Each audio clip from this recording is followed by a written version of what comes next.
Let's start where all the best football weirdness lives, the goalkeepers. If you've ever played Sunday League, you know the keeper is usually the strangest guy on the pitch. They stand alone in the rain for 90 minutes talking to the post. They have to be a bit mad.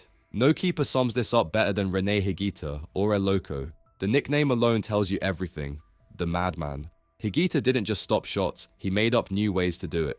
The scorpion kick is his signature. You've probably seen it even if you don't know him by name. It's 1995, Wembley Stadium. England takes a tame shot on goal, and instead of catching it like any sane human, Higuita sprints forward, dives, flips his legs over his back, and flicks the ball clear with his heels. The whole stadium just laughs because what else can you do?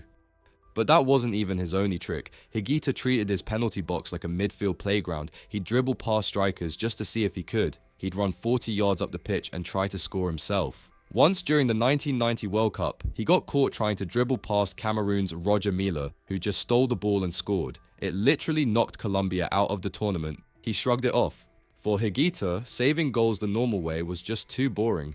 Then there's Jorge Campos. If Higuita was wild, Campos was a walking festival. Most goalkeepers wear boring dark colours, black, navy, maybe grey if they're feeling edgy. Campos designed his own kits. And when I say designed, I mean it looked like a 90s rave poster exploded. Neon pinks, yellows, greens, every game a different combo. Some say he did it to distract strikers. Others say he just liked to stand out, which makes sense because Campos didn't really like standing still in goal anyway. When he got bored, which was often, he'd switch to playing striker, not just once as a novelty either. He scored over 35 goals in the Mexican League. If you were the backup keeper behind Campos, you'd sometimes find yourself suddenly subbed in because your number one was up front trying to score a hat-trick. Imagine explaining that to your coach. And then there's Fabien Barthez, the bald Frenchman with cat-like reflexes and the attitude of a stand-up comedian. He was a World Cup winner with France in '98, Champions League winner with Marseille, Premier League winner with Manchester United, but he was also a magnet for chaos. He'd receive back passes under pressure and just stand there, grinning at the striker charging at him, before chipping the ball over the head like he was showing off in his backyard. Laurent Blanc, his teammate, famously kissed Barthez's bald head before every match in the '98 World Cup, for luck. It worked. They won the whole thing. So the next time your mate turns up bald to five-a-side, show some respect and give that dome a peck. Moving up the pitch, strikers are a whole different breed of weird. If goalkeepers are odd because they're alone, strikers are weird because the spotlight never leaves them. Take Mario Balotelli. No one sums up football chaos quite like Mario. Insane talent. He could bend free kicks into the top corner, bully defenders twice his size, score the most outrageous goals. But off the pitch, you never knew what was coming. Once he won big at the casino and gave a homeless man £1,000, just like that. Another time, he was pulled over by police driving around Manchester with £5,000 in cash on his passenger seat. When they asked why, he said, "Because I'm rich, simple as that." He once showed up at his old school, handed kids money, and left.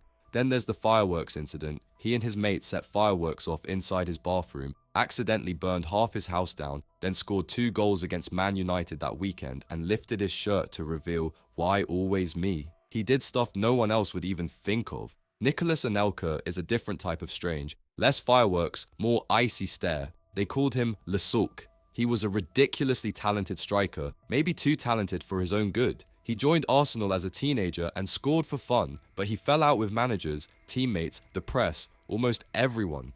At Real Madrid, he clashed with the Galacticos. At PSG, he did the same. He moved so many times that he practically collected passports. He won trophies almost everywhere, but never seemed to enjoy it. Every photo of him lifting silverware looks like someone just told him they ran out of dessert. Anelka once refused to celebrate a goal for an entire season just because he didn't feel like it. That's commitment to the bit.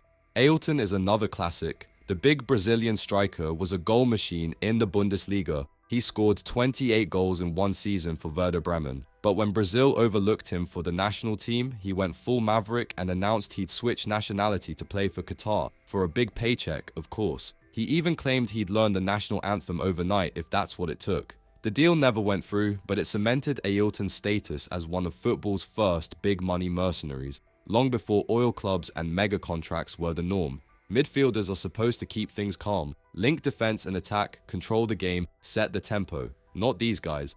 Paul Gascoigne, Gaza, is a walking encyclopedia of chaos. On the pitch, he was pure genius. The goal against Scotland at Euro 96, a flick over the defender, volley into the net, slide across the turf, drinking imaginary booze. It's one of the all-time iconic moments. But off the pitch, Gazza's brain was wired for mayhem. He once turned up at training with a rubber chicken and refused to explain why. He'd hide fish in teammates' cars.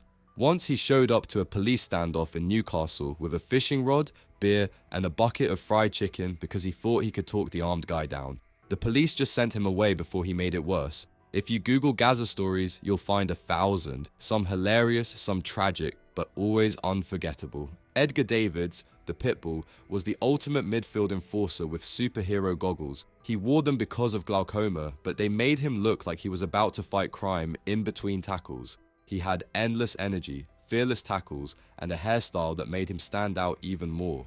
When he retired from elite football, he didn't just fade away. He signed as player manager for Barnet, a tiny club in England's lower leagues. He made himself captain, manager, and insisted on wearing the number 1 shirt. As a midfielder, who does that? Edgar Davids, that's who. Then you've got Gennaro Gattuso, the Italian pitbull.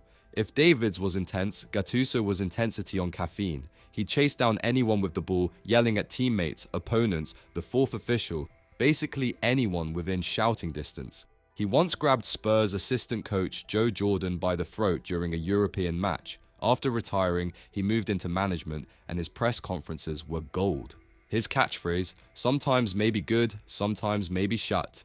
That's Gattuso in a nutshell. You'd think defenders would be the most boring, the sensible ones who clear it long and get on with it. But football's weird defenders prove otherwise. Thomas Gravesen looked like a bouncer and tackled like one too. When Real Madrid signed him, the likes of Zidane, Beckham, Ronaldo, they all wondered if he'd fit in. He didn't really. He'd slide tackle teammates in training just to prove a point. He once got into a fight with Robinho, a young Brazilian star, because Robinho nutmegged him. He responded by body slamming him. After football, Gravesen disappeared to Las Vegas, where he's rumored to have made millions playing high-stakes poker. Some say he lives in a massive house surrounded by slot machines and golf carts, fitting for a man who never really played by the rules. Then there's Sergio Ramos, one of the greatest defenders ever, also one of the biggest magnets for red cards. 27 red cards in La Liga alone, a record that might never be broken. He'd get sent off for wild tackles, elbows, scraps with referees, you name it. But somehow, in the same breath, he'd score crucial headers in finals, lift trophies, and smile while doing it. If you were a Madrid fan, you loved him. If you played against him, you probably had bruises for weeks.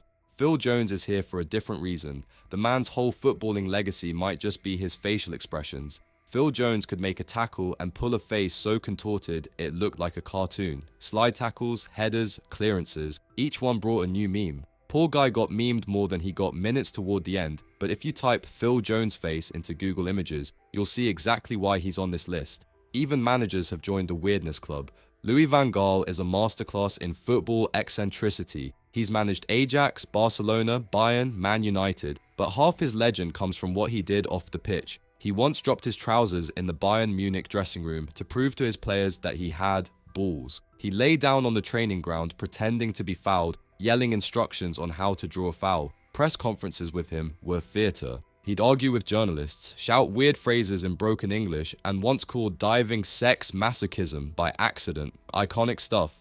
Marcelo Bielsa is nicknamed El Loco, which should tell you plenty. He's obsessed with detail. He'd watch hours and hours of video until his eyes practically fell out. At Leeds, he once sat on a hot coffee cup on the sideline. It collapsed under him, but he didn't budge, just perched there like a gargoyle. When his team scored a goal unfairly, he ordered them to let the opponent walk it in unchallenged. Who does that? Bielsa, madman, genius, maybe both. Some football weirdness is so bizarre, it's basically a scam. Carlos Kaiser pulled off the greatest football fraud of all time. He faked an entire career. He'd sign for clubs, pretend to get injured immediately, then spend months partying with the team. He'd make friends with journalists to write glowing stories about him, and when someone asked why he never played, they'd just say he was recovering. He pocketed salaries, wore the kit, lifted trophies, and barely kicked a ball. If Higuita invented the scorpion kick, Kaiser invented professional freeloading. Ali Dia may be the best football prank ever pulled. Back in 1996, Southampton's manager got a call from George Weah, the Ballon d'Or winner, one of the best strikers in the world at the time. Weah said, "Hey, my cousin Ali Dia is great, sign him." Southampton did, sight unseen. Ali Dia turned up, looked clueless in training, but somehow got subbed into a Premier League match. He ran around like a guy who'd won a contest to play. After 53 painful minutes, they subbed him back off. He never played again. A football ghost story. And then there are the cult heroes, the weirdos we love because they're just themselves. Peter Crouch, 6'7" of pure awkward limbs. He scored over 100 Premier League goals and did the robot dance whenever he fancied it. He's funny too. Once asked, what would you be if you weren't a footballer? He answered, a virgin, legend. Taribo West, Nigerian international, Champions League defender, Olympic gold medalist, but also the man who turned up to matches with bright green hair tied in little spikes. Some people swear he was about a decade older than he claimed. After football, he became a pastor and performed exorcisms. Marking him at a corner must have been terrifying, spiritually and physically. Andrés Escobar, not the tragic Colombian hero, but the Uruguayan who once pretended to be his own twin brother to avoid a yellow card. He just told the ref, no, that wasn't me, that was my brother. Didn't work, but you've got to admire the effort. So why do we remember these players more than the robots who follow the tactics perfectly? Because football isn't just a game of goals, it's a game of stories. The fireworks, the scorpion kicks, the neon shirts, the fake cousins, the bald head kisses, they remind us this game is about people, and people are weird. That's what keeps it beautiful. That's why we keep watching, keep arguing, keep telling these stories over and over again. If I missed your favorite football weirdo, tell me in the comments. There are so many more out there. Hit that like, smash subscribe, and I'll see you next time for another dive into the strange side of the game. Stay weird.